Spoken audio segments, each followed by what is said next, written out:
give us salvation. He said, wow, how ridiculous. You don't know the Lord's Prayer. So he teaches them the Lord's Prayer, and happy and satisfied that he has taught them, he goes back home.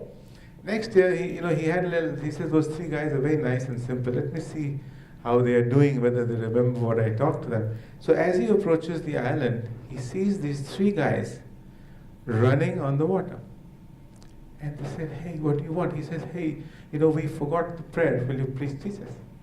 And that's the story. That's where the story ends. That the simplicity and spirituality is very well connected. Another very nice story is that there were two brothers. One was not married and had no children. The other was married and had 4 children. And they were all they used to store food. So the guys who were married, at night he used to come and put some grain on his brother's side that he doesn't have a wife and children. And the other guy who did not have wife and children used to say that maybe this grain is needed by my brother who has more children. And somewhere along the line they meet, while they were doing this. And that's where, love and I think that's where spirituality is born, really. From spirituality emanates certain wonderful expressions of spirituality. Have you heard of the Alcohol Anonymous? The Alcohol Anonymous? AA? You know the AA? You know, don't you? The Alcohol Anonymous, which is actually helping alcoholics to recover. I have been very well part associated with. Unfortunately, to go and attend the lectures, you have to be alcoholic. But one of them invited me that, he says, you lecture us all the time about this and that. Why don't you come and see what happens? Now, these people have written something of what they call the spirituality of imperfection. What does that mean? Earthy spirituality. That spirituality is born in imperfection, in uncertainty. It's born in the fact that you are broken and craving for wholeness. It's said that you are both a little bit below God and a little bit above beast. And the whole spirituality is found in the middle of this paradox where you address your helplessness, your limitations, and your woundedness, and you begin to realize that you are not to blame for this. Nobody is to blame for this. And you begin to see, understand, and accept that imperfection is at the root of your spirituality. So their definition of spirituality is that that the biggest and the most tragic mistake that you will make in life is to try to be perfect. You have to come to terms with your limitations, your error proneness, and try and find peace and serenity in things which promise a lot, like money, position, power, privilege, but don't deliver.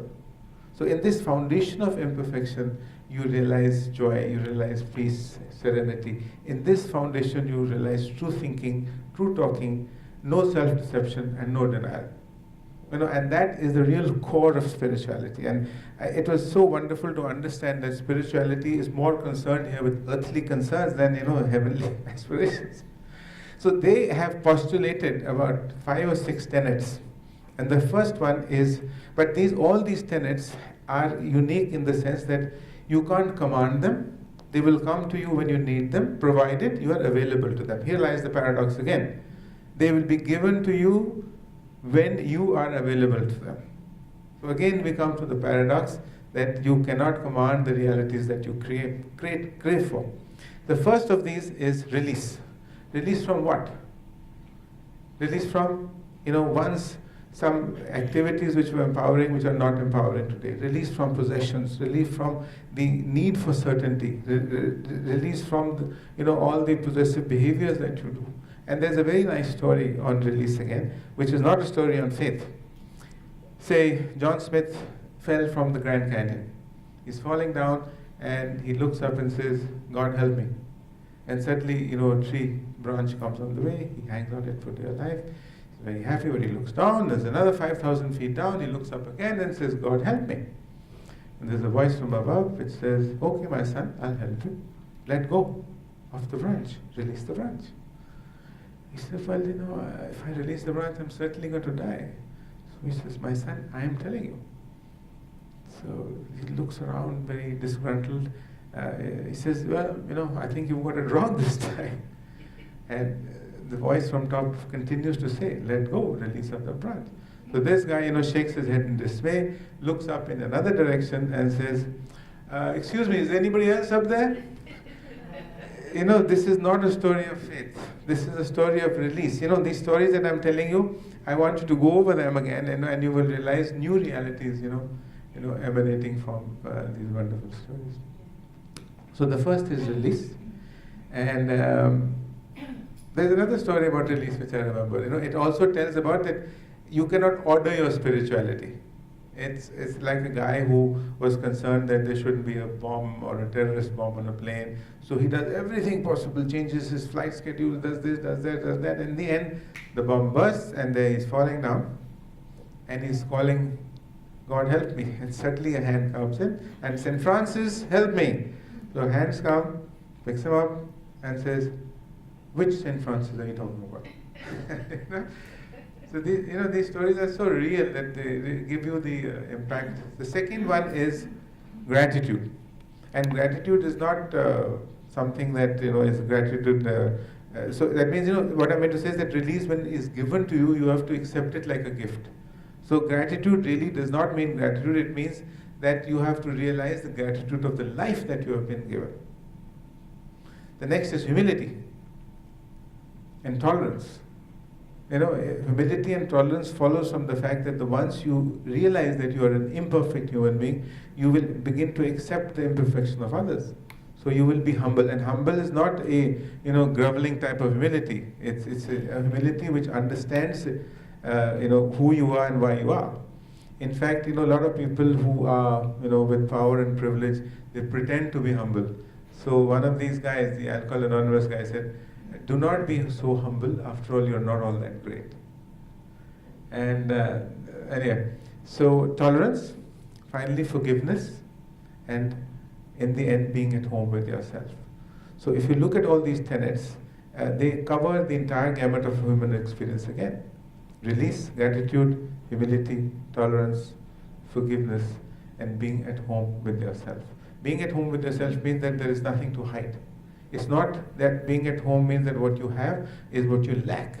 And so you can understand the imperfection of others so that you can live together with each other.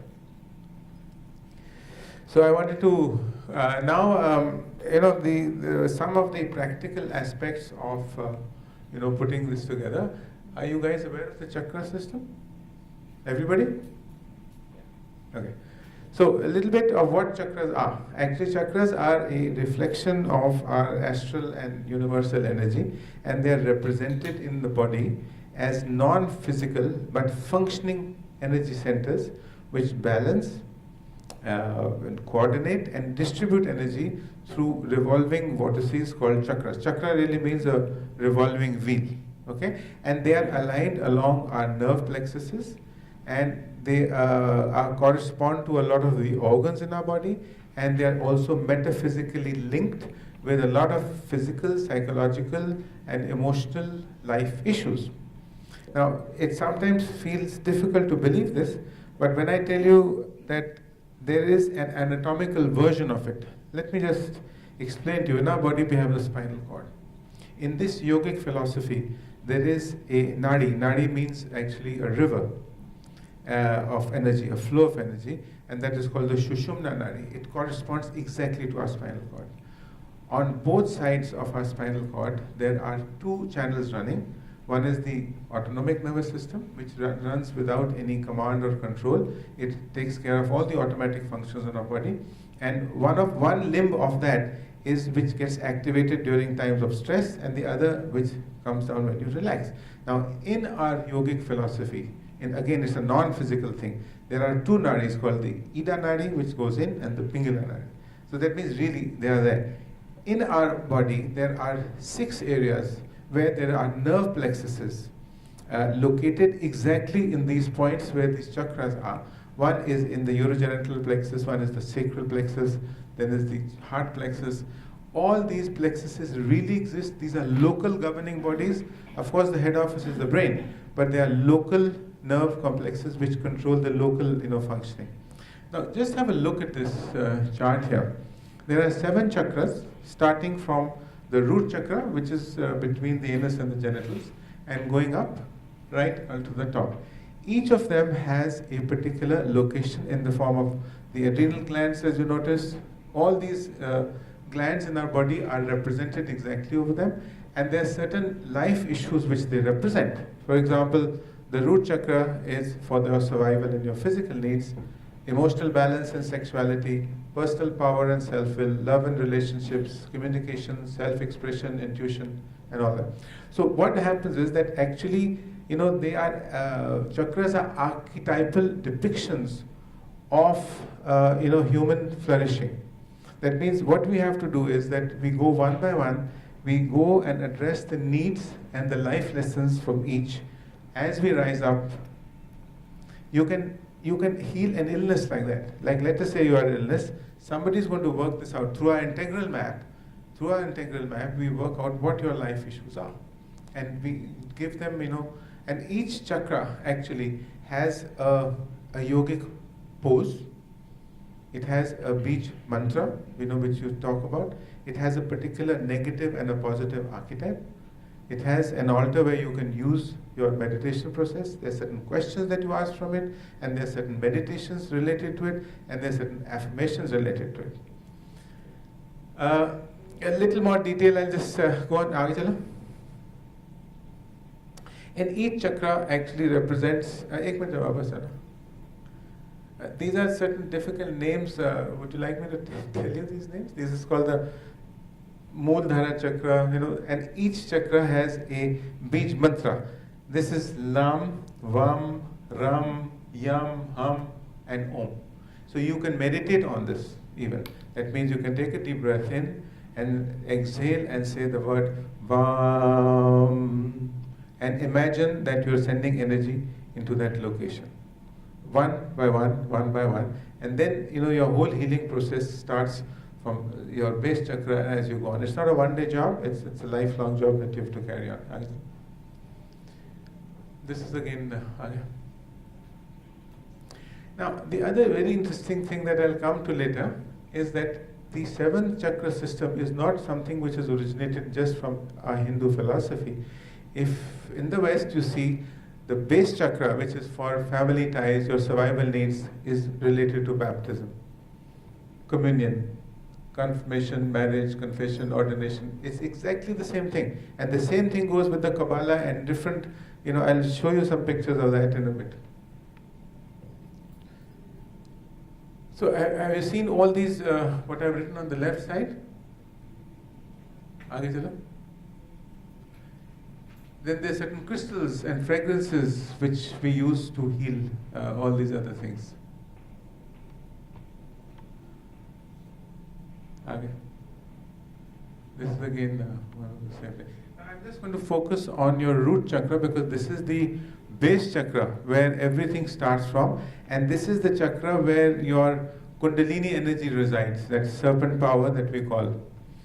Now the root chakra has, this is the way we make it. It's got 4 petals on each side, signifying that this is a home for protection and survival.